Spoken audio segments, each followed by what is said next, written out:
श्री ओम करणी, श्री ओम करणी, श्री ओम करणी, श्री ओम करणी। नमस्कार। माताजी खारोड़ा से रवाना होती हैं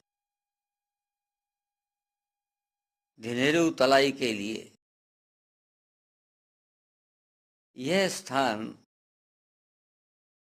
गढ़ियाला के नजदीक है। गढ़ियाला का ही एक अंग कह सकते हैं। रास्ते में एक धर्मनिष्ठ राजपूत, कर्तव्यपरायण राजपूत हरबू सांखला का गांव पड़ता है। माताजी हरबू के घर जाती हैं। माताजी को देखकर हरबू आश्चर्य से भाव विभोर होकर के, विह्वल होकर के चरणों पड़ जाता है। अचानक माताजी पधार रही हैं। देखिए, जो धर्म पे चलता है व्यक्ति, माताजी उसके बुलावे का इंतजार नहीं करती। माताजी ये ललायित रहती हैं कि मैं उसके पास कब जाऊं, कैसे जाऊं। जैसे ही माताजी को मौका मिला, वे उसके घर पहुंच गई। हरबू सांखला गदगद हो गया, आनंद में डूब गया। माताजी घर पे पधार गई। माताजी थोड़ी देर रुककर चलने को होती हैं। हरबू प्रार्थना करता है माताजी से, माताजी कुछ दिन तो आप यहाँ विश्राम करिए, ज्यादा नहीं तो कम से कम एक रात्रि तो विश्राम करिए, कल पधार जाना। माताजी कहती हैं, संतोख कर हरबू, मैंने सूरज उगने के साथ धिनेरू तलाई पुगणु है, यानी इतने से ही संतोष कर ले कि मैं तेरे पास आ गई।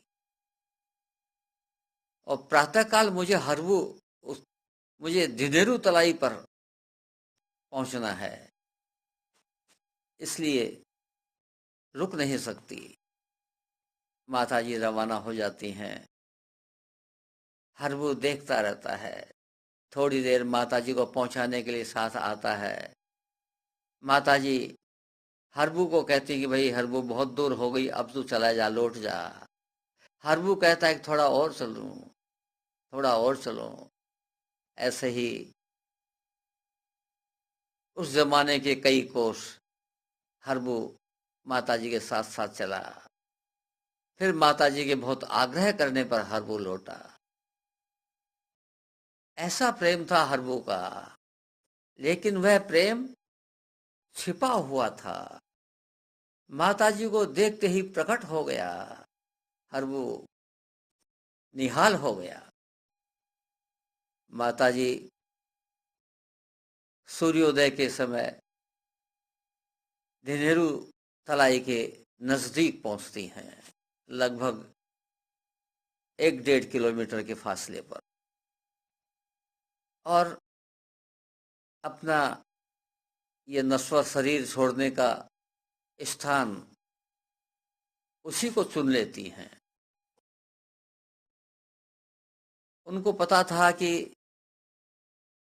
पुण्यराज का भाग्य नहीं है कि वह महाप्रयाण की लीला का दर्शन कर सके, इसलिए उन्होंने पुण्यराज को वहां से एक काम बता करके विदा किया। वो कहती हैं पुण्यराज को कि भाई देख जरा, मटकों में पानी है क्या?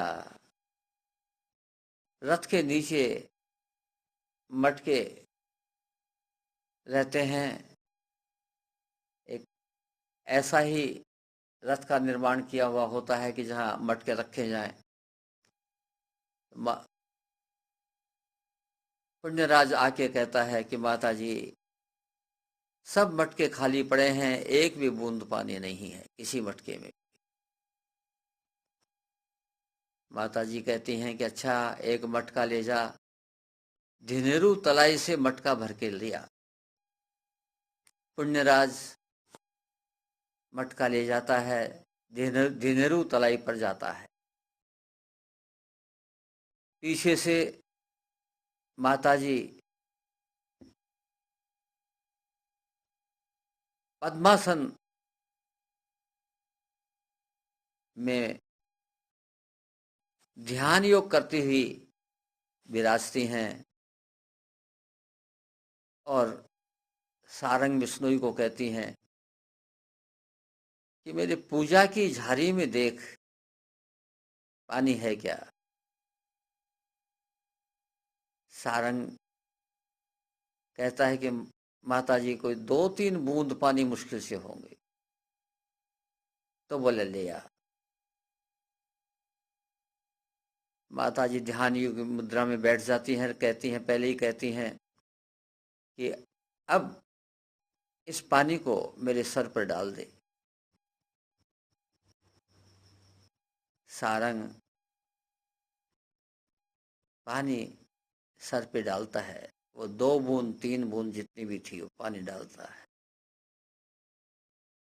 क्या देखता है, अचानक सारा शरीर एक दिव्य ज्योति में परिणित हो गया और वह ज्योति आसमान में जाके विलीन हो गई। नीचे कुछ भी नहीं बचा, केवल सारंग का रोना बचा था और कुछ नहीं बचा। सारंग फूट फूट के रोने लगा। माताजी अपने स्थान पर जा चुकी थी।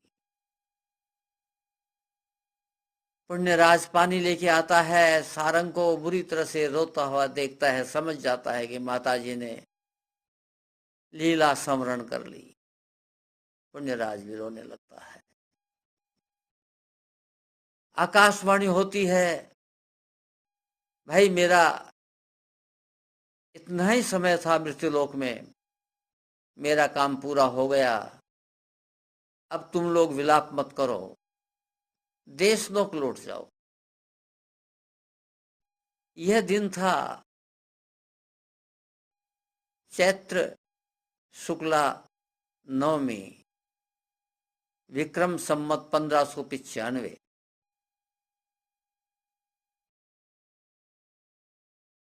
माता जी कहती हैं कि आज के चौथे दिन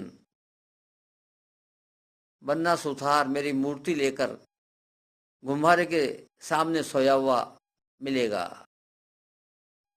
उस मूर्ति की मेरे गुम्हारे में स्थापना कर देना, और जो भक्ति भाव से देशलोक आएगा, मुझसे प्रार्थना करेगा, मैं उसकी प्रार्थना सुनूंगी। आकाशवाणी से सांत्वना मिली और दोनों खाली हाथ देशलोक आ गए। देशलोक वासियों को सारा वृत्तांत सुना दिया। आज बस इतना ही। नमस्कार।